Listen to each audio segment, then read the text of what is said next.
Start करने से पहले बोलना चाहूँगा कि जो तो चैनल पे नए प्लीज़ चैनल को सब्सक्राइब कर लीजिए। और एपिसोड की स्टार्टिंग में हम लोग देखते हैं कावाकी को जैसे ही होश आता है हॉस्पिटल के अंदर, वो अपने सामने कोनामारू, शिकारो और नारुतो को देख के चौंक जाता है और बोलता है ये कौन सी जगह है। तो नारुतो बोलता है तुम्हें चिंता करने की जरूरत नहीं है, ना ही डरने की जरूरत है, तुम एक सेफ प्लेस पे हो। तो हम लोग देखते हैं कावाकी वहाँ से भागने की कोशिश करता है खिड़की खोल के, लेकिन शिकामारू उसको अपने शैडो पैरालिसिस जुत्सु से रोक लेता है और बोलता है तुम चिंता मत करो, हम लोग तुम्हें कोई नुकसान नहीं पहुंचाने वाले, अगर हमें तुम्हें खाना ही होता तो हम लोग ऑलरेडी खा चुके होते। और ये बोल के शिकामारू और कोनोमारू वहाँ से चले जाते हैं और नारुतो अकेले में बात करता है कावाकी से और उससे बोलता है कि मैं तुमसे दूसरी बार बोल रहा हूँ, लेकिन हम लोग कभी इंट्रोडक्शन नहीं दे पाए एक दूसरे को। और वो बताता है मेरा नाम नारुतो उज़ुमाकी है और मैं यहाँ का लीडर हूँ, मुझे तुम होकागे ही बोल सकते हो।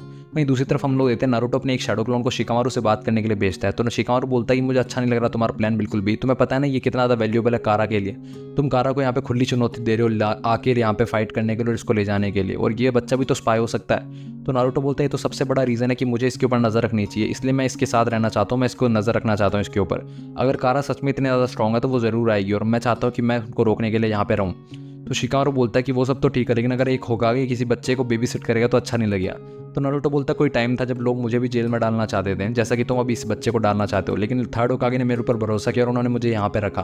तो आज तुम देख रहे हो कि मेरी हालत क्या है। तो शिकारू बोलता है कि मैं बात समझ रहा हूँ कि तुम क्या बोल रहे हो, लेकिन ये डिसीजन तुम्हारा अकेले का नहीं हो सकता। तभी हम लोग तो नारुतो 5 कागे की समिट बुलाता है और कतास्के उन सबको बताता है कि इसकी जो पूरी बॉडी है वो उसके अंदर साइंटिफिक निंजा टूल है छोटे छोटे, जिसके कारण इस बच्चे को अपने हाथ को एक्सपेंड करने में और उसको श्रिंक करने की पावर मिलती है और अपने हाथ को ये हार्ड भी कर सकता है और सॉफ्ट भी कर सकता है। और इसके जो बॉडी पार्ट्स हैं उनको ये कभी भी यूज़ कर सकता है एज अ वेपन, ये अपने हाथ से कुछ बना के फेंक भी सकता है बाहर की तरफ। और ये तो रही इसके राइट हैंड की बात।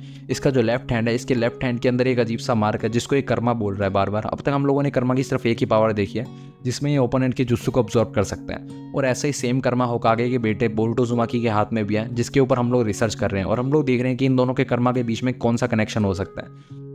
हम लोग इतने सारे 5 कागे जब ये बात सुनते हैं तो राय कागे बोलता है मतलब ये लड़का काफ़ी ज़्यादा डेंजरस एंटिटी है, हम लोग इसको अपनी नज़र के आगे से जाने नहीं दे सकते। तो गारा बोलता है मैं सोच ही रहा था ऐसा क्या इंपॉर्टेंट मिशन आ गया जो नारुतो ने हम सब लोगों को मिलाया है यहाँ पे। तो सूचिकागी बोलते लेकिन तुमने हम लोगों को कारा के बारे में बताया था और ये कारा काफ़ी ज़्यादा खतरनाक ऑर्गेनाइजेशन है, अगर ये बच्चा उस कारा से रिलेटेड है फिर तो ये काफ़ी ज़्यादा खतरनाक हो सकता है हिडन लीफ विलेज के लिए अकेले टैकल करने के लिए, इसलिए हम लोगों को बुलाया गया शायद, है ना। तुम्हें पता है कारा क्या करने वाली है आगे जाके। तो नारुतो बोलता है कि मुझे नहीं लगता कारा आगे कुछ भी करने वाली है, मुझे सिर्फ इतना ही पता है कि कारा इस बच्चे को चाहती है डेस्परेटली, आगे ये कुछ भी कर सकती है। अभी तक तो ये बच्चे से हम लोगों को उसका नाम भी नहीं पता चला, तो इससे धीरे धीरे हम लोग इन्फॉर्मेशन निकलवाने की कोशिश कर रहे हैं। तो सूचिकागे बोलती है कि तुम्हारा कोई इंटेंशन तो नहीं है इसको प्रिजन में डालने का, मुझे नहीं लगता इसको प्रिजन में डालना ठीक रहेगा। तो नारुतो बोलते तुम चिंता मत करो, मैं भी इसको प्रिजन में नहीं डालना चाहता, बल्कि मैं इसको अपने सुपरविजन में रखना चाहता हूँ। तो नेज़ुका आगे बोलता अगर तुम इसको अपने सुपरविजन में रखोगे तो तुम अपनी ड्यूटीज़ कैसे करोगे, तुम भी तो होकागे हो। तभी कतास्की उनको लाइव फुटेज दिखाता है जहाँ पे नारुतो बैठा होता है कतास्की के साथ में और उससे बात कर रहा होता है। तो सूचिकागे बोलते हैं तुम्हारा शैडो क्लोन जुत्सु भी ना काफ़ी ज़्यादा कमाल लगा है, मुझे भी सीखना चाहिए था शायद। तभी गारा बोलता है कि मैं भी एक जिंजूरी की रह चुका हूँ, तो मुझे पता है कि किसी को जेल में रखना कितना ज़्यादा पेनफुल हो सकता है, मुझे भी लोग रखने की कोशिश करते थे, लेकिन मैं नारुतो के एकदम साथ में हूँ इस मामले में कि अगर किसी को फिजिकल केज में रखने से अच्छा नारुतो के साथ में रखा जाए तो वो ज़्यादा सेफ रहेगा। तो यही बात रायकागे बोलता है और बोलता है मैं भी कुछ सालों तक जिंजूरी के साथ रह चुका हूँ और मुझे पता है कि उसको भी जेल में रखना बिल्कुल भी पसंद नहीं था, तो मैं चाहता हूँ कि नारुतो उसको अपने साथ ही रखे। तो रायकागे बोलता है वैसे न तुम्हारे बेटे के हाथ में भी तो कर्मा है, अगर उन दोनों को साथ में रखा गया तो कुछ गड़बड़ तो नहीं हो जाएगी। तो नारुतो बोलता है फिलहाल तो मुझे इस बारे में कुछ पता नहीं है, लेकिन मैं देखना चाहूँगा कि कुछ होता है या नहीं। वहीं दूसरी तरफ हम लोग देखते हैं शारदा बोरुतो से पूछती है कि उस लड़के का क्या हुआ जिसके हाथ में कर्मा था, उसको शायद हॉस्पिटल में रखा गया था, है ना, उसका क्या होने वाला, तुम्हें क्या लगता है बोरुतो। तो बोरुतो बोलता है कि मेरे डैड और बाकी जो एल्डर्स हैं वो उसके ऊपर नज़र रख रहे हैं, तो अगर कुछ भी गड़बड़ करेगा तो उसको वो लोग देख लेंगे, और मुझे लगता है जैसा कि उसने रूतान स्टेशन पे किया था उसके बाद हम लोगों को दोबारा उसकी शक्ल देखने नहीं पड़ेगी। और ये बोल के बोरुतो वहाँ से जाने लगता है। तो शारदा बोलते हैं तुम इतनी जल्दी घर जा रहे हो, मुझे लगा नहीं था कि तुम मिशन करने के बाद हाथों हाथ घर जाओगे।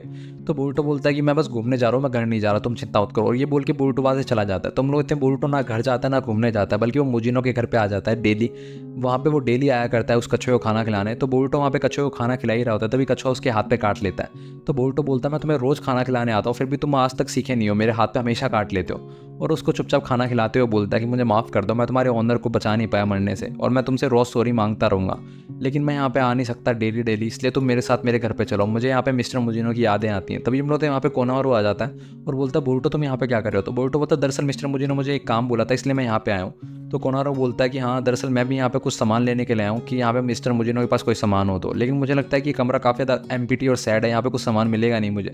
तो बोरुतो बोलता है कि मिस्टर मुजिनो हमेशा यही बोलते थे कि उनको ज़्यादा सामान की आदत नहीं है वरना उनको ज़्यादा सामान खोने की दिक्कत रहेगी।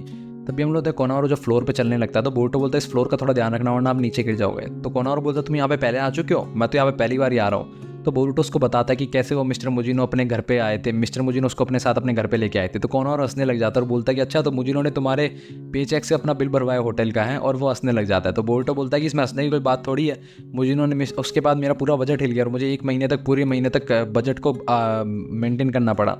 वैसे मुझे हैरानी हो रही है कि आप पहली बार मिस्टर मुजिनो के घर पे आए हो। तो कोनोहारू बोलता है कि दरअसल वो अपने बारे में कभी बातचीत करता ही नहीं था और उसने कभी अपने बारे में मुझे बताया ही नहीं। वो हमेशा मिशन के दौरान भी कभी भी जोक वगैरह नहीं मारता था और वो चुपचाप मिशन के आने के बाद बार में जाता था और पार्टी करता था। उसके पर्स हमेशा खाली रहता था।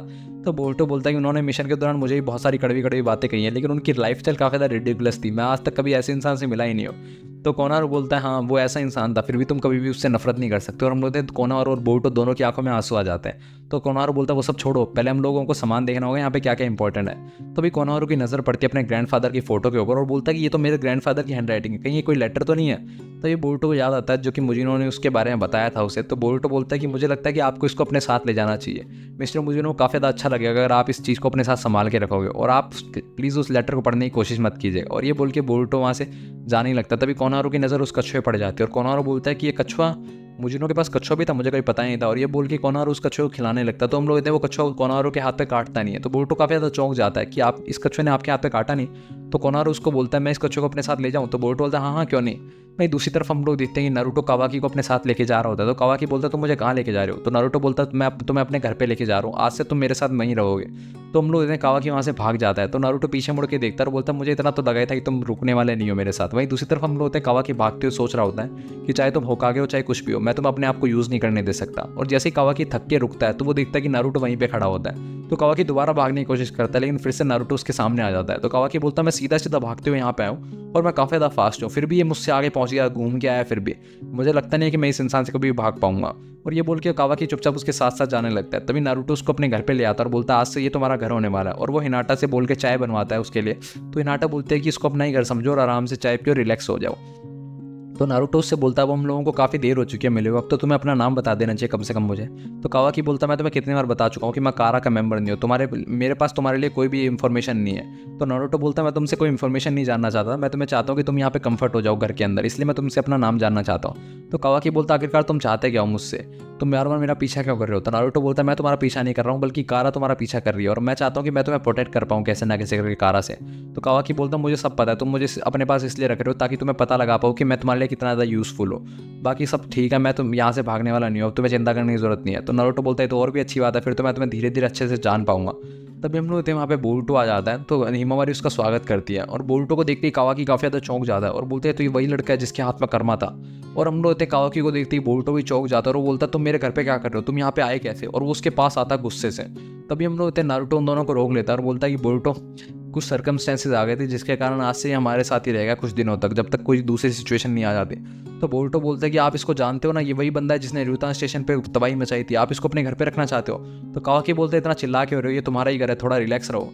तो बोरुटो उसकी कॉलर पकड़ लेता है और बोलता है क्या बोला तुमने, तुम्हारी हिम्मत कैसी मेरे से ऐसे बात करने की। तभी हम लोग होते हैं नारुतो वहाँ पे आता है उन दोनों को रोक देता है और बोरुटो को बोलता है बोरुटो मेरे साथ मेरे ऑफिस में आओ। तो हम लोग देते हैं बोरुटो को नारुतो अपने ऑफिस में ले जाता है और बोलता है कि तुम्हें मुझे इतना ज़्यादा स्केरी लुक्स देने की जरूरत नहीं है। तो बोरुटो बोलते हैं डैड आपको पता है नहीं कितना ज़्यादा खतरनाक है, फिर भी आप इसको मॉम के पास और हिमावारी के साथ ले आए, आपको बिल्कुल भी चिंता नहीं है इन लोगों की। तो नारुतो बोलता है तुम चिंता मत करो, मैं यहाँ पे एनी टाइम रहने वाला हूँ इसकी मूवमेंट्स पर नजर रखने के लिए। तो बोरुटो बोलता है ये कोई गारंटी नहीं ले सकता मैं इस बात की, आप कभी भी घर पे रहते ही नहीं हो, आप कैसे इसके ऊपर नजर रखोगे। और ये इतना ज़्यादा पावरफुल है, अगर इसने कुछ कर दिया तो मैं तो इसके बारे में कभी सोच भी नहीं सकता कि क्या क्या कर सकता है, और ना ही हम लोगों को ये पता है कि अपने दिमाग में ये क्या सोच रहा होगा। तो नारुतो बोलता कोई टाइम था हिडन लीफ विलेज के अंदर भी एक ऐसा ही बच्चा था, उसके पास बहुत ज़्यादा पावर थी लेकिन उसने कभी उन पावर्स को मांगा नहीं था, वो उसके पास अपने आप ही आई थी। और सारे जो लोग थे वो उससे डरते थे, इसलिए वो अपना डिस्टेंस रखते थे उस बच्चे से। तो बोरुटो बोलता है डैड आप अपनी कहानी सुना रहे हो ना, और हम लोग इतने थोड़ा सिचुएशन जो थी वो इमोशनल हो जाती है। तो नारुतो बोलता है हाँ मैं अपनी कहानी सुना रहा हूँ, उस टाइम जिस तरीके से लोग मुझे देखते थे और जिस तरीके से लोग मुझे घूरते थे वो मुझे बहुत ज़्यादा चुभती थी। अगर उस टाइम मेरे दोस्त मेरे साथ नहीं होते तो शायद आज मैं वो नारुतो उज़ुमाकी ना होता जो मैं आज हूँ। और मैं चाहता हूँ बोरुटो कि तुम उसको उस तरीके से ना देखो जैसा कि लोग मुझे देखा करते थे, क्योंकि वो बहुत बुरा लगता है और बहुत बुरा चुभता है। तभी हम लोग बोरुटो वहाँ से चला जाता है और नारुतो का शैडो क्लोन भी गायब हो जाता है और हम लोग देते हैं वो सिर्फ शैडो क्लोन होता है और दूसरा शैडो क्लोन जो होता है वो कावाकी के पास बैठ के आराम से चाय पी रहा होता है। तभी वहाँ पे बोरुटो आता है तो हिनाटा उसको रोकने की कोशिश करते हैं लेकिन नारुतो उसको रोक लेता है और बोरुटो कावाकी से बोलता है कि मैं तुम्हारे बारे में जानता नहीं हूँ, तो मैं ये भी नहीं जानना चाहता कि तुम बुरे हो या अच्छे हो, लेकिन अगर तुम्हें यहाँ पे रहना है तो कोई भी गलत चीज़ मत करना। तभी हम लोग कावाकी को गुस्सा आ जाता है और वो टेबल पे जोर से हाथ मारता है और टेबल के ऊपर एक फ्लावर पॉट रखा होता है जो कि टूट जाता है। तो कावाकी बोलता है तुम्हें क्या लगता है यहाँ पे मैं अपनी मर्जी से आया हूँ और मैं यहाँ पे अपनी मर्जी से रहना चाहता हूँ। तभी हम लोग होते हैं हिमावरी भागती हुई यहाँ पे आती है और उसको वो फ्लावर पॉट उठाती है और हम लोग होते हैं वो फ्लावर पॉट वही होता है जो हिमावरी ने बनाया होता है। तो बोरुटो कावाकी पे काफा तो गुस्सा हो जाता है और उसकी कॉलर पकड़ते बोलता है तुम्हें पता भी है तुमने अभी क्या किया है? इस फ्लावर पॉट को हिमावरी ने बनाने के लिए अपनी दिन रात मेहनत करी थी ताकि वो मॉम को बर्थडे पे गिफ्ट दे सके और तुम्हें इसकी कदर नहीं है बिल्कुल भी। तो कावाकी हिमावरी की आंखों में आंसू देखते सॉरी मांगता है, बोलता मुझे माफ कर दो, मैंने इंटेंशनली नहीं किया था। तो बोरुटो बोलता तुम्हारा कुछ भी नहीं हो सकता और ये बोल के जाने लगता। तभी कावाकी बोलता मेरा नाम कावाकी है, तुम लोग जानना चाहते थे ना। इसी के साथ एपिसोड खत्म हो जाता है। अगले एपिसोड के लिए बने रहिए हमारे साथ, तब तक के लिए बाय बाय।